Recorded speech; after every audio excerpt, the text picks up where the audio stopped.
أعوذ بالله من الشيطان الرجيم. بسم الله الرحمن الرحيم.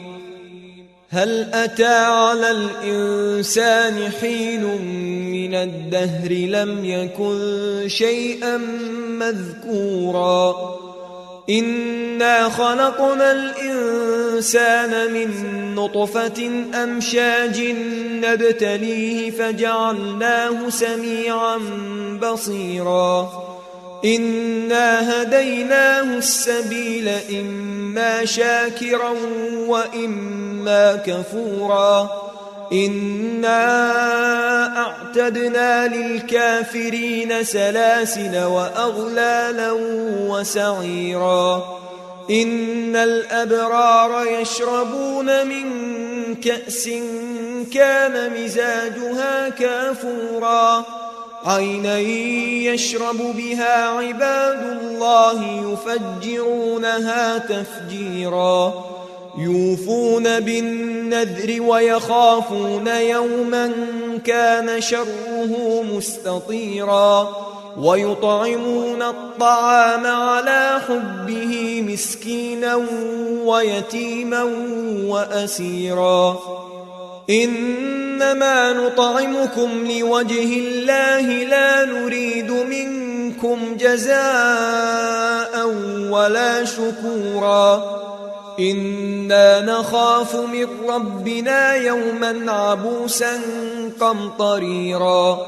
فوقاهم الله شر ذلك اليوم ولقاهم نضرة وسرورا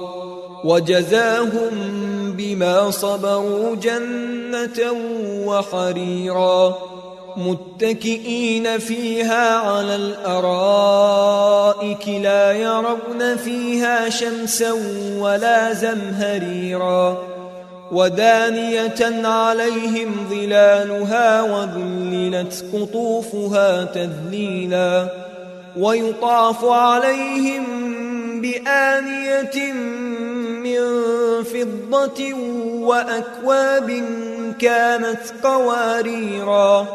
قوارير من فضة قدروها تقديرا ويسقون فيها كأسا كان مزاجها زنجبيلا عينا فيها تسمى سلسبيلا ويطوف عليهم ولدان مخلدون إذا رأيتهم حسبتهم لؤلؤا منثورا وإذا رأيت ثم رأيت نعيما وملكا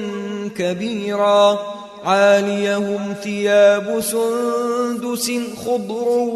وإستبرق وحلوا أساور من فضة وسقاهم ربهم شرابا طهورا إن هذا كان لكم جزاء وكان سعيكم مشكورا إنا نحن نزلنا عليك القرآن تنزيلا فاصبر لحكم ربك ولا تطع منهم آثما أو كفورا واذكر اسم ربك بكرة وأصيلا ومن الليل فاسجد له وسبحه ليلا طويلا إن هؤلاء يحبون العاجلة ويذرون وراءهم يوما ثقيلا نحن خلقناهم وشددنا أسرهم وإذا شئنا بدلنا أمثالهم تبديلا إن هذه تذكرة فمن شاء اتخذ إلى ربه سبيلا وما تشاءون إلا أن